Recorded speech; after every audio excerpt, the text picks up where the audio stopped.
Dito ka sa likod ng pinto. Alisin mo na yan para makapagsimula na tayo mag-food trip. Actually, 49 na ako next month.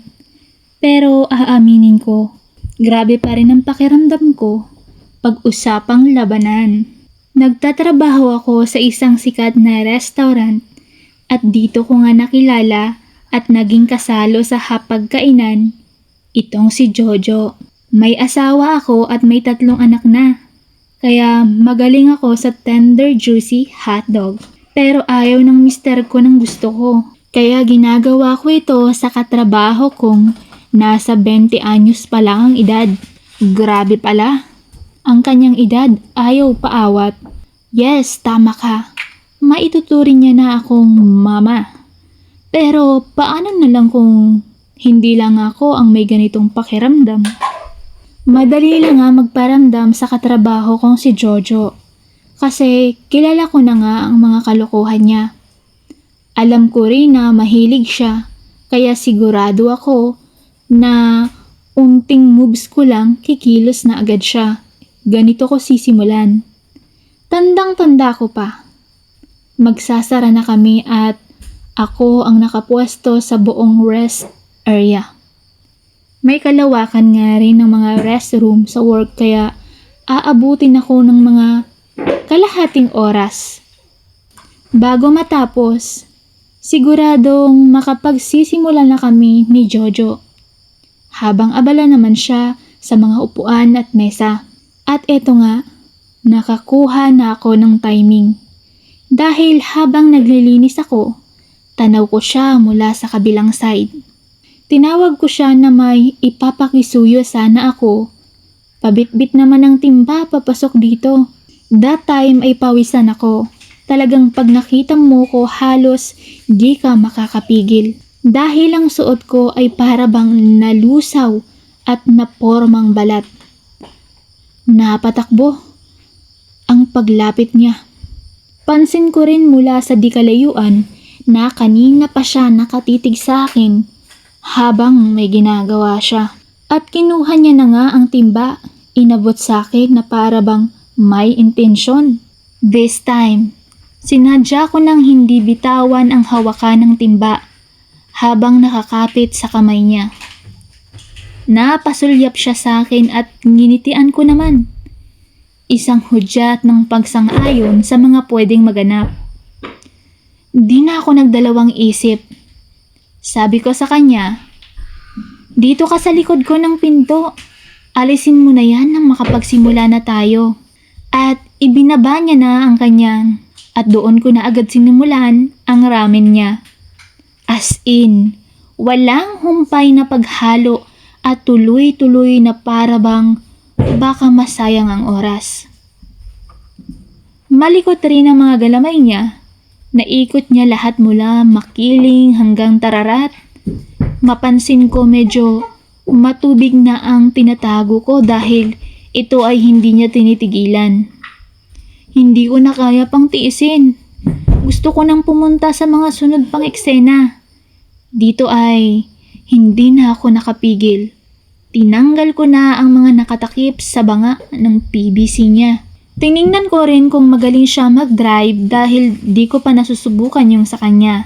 Binulungan ko siya. Napansin mo ba? Nag-start na yung kotse ni Sir. Tayo na lang dito. At sumagot siya. Sige, ituloy lang natin. Tinanggal niya na rin ang mga kuwerdas ng gitara ko. Talagang ang pakiramdam ko ay walang kasing syarep. Dito sa pagkakataon na to, ay medyo hindi kami sanay. Siyempre, once time namin sa ganun. Pero okay lang, tuloy-tuloy lang kami. Nang biglang nag-ring ang phone ko. Si Mister, tumatawag. Sinagot ko ito at sabi ko may tinatapos lang ako. Sabi niya naman tumatawag daw siya kasi malilate siya nang uwi galing trabaho. Birthday daw kasi ng tropa niya. Sabi ko na lang sa kanya, sige. Mag-iingat ka pa uwi, sabay bye. Then tuloy kami sa ginagawa namin.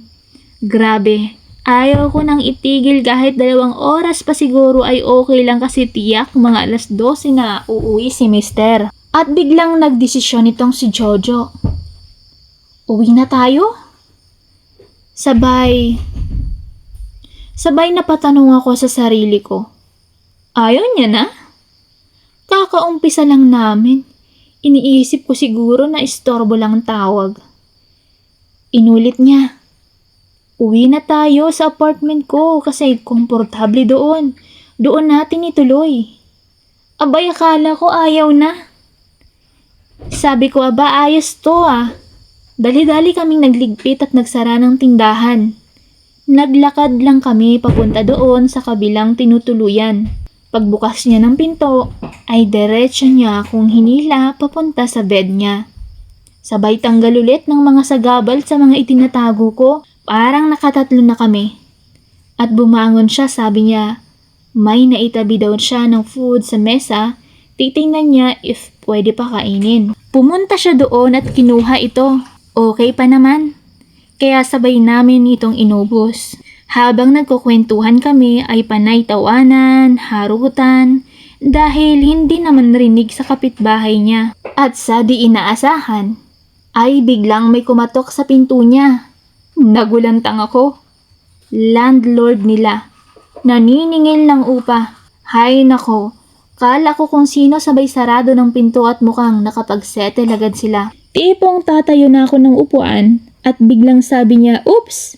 Hindi pa tayo tapos." Diba? Sabay tingin ko sa pagkain. Wala naman na eh. Itinabi niya ang mga pinggan at inilagay ako sa mesa. Gulat na gulat talaga ako. Sabi ko, Jojo. Ano ba, Jojo? Wag! Wag! Wag! Wag ka maingay. At sinimulan niya na.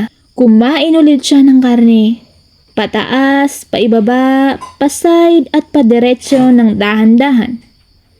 Todo kapit na lang ako kasi sanay na sanay siya.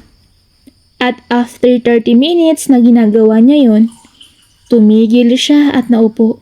Sabay tanong, ayos ba? Sagot ko na lang, oo.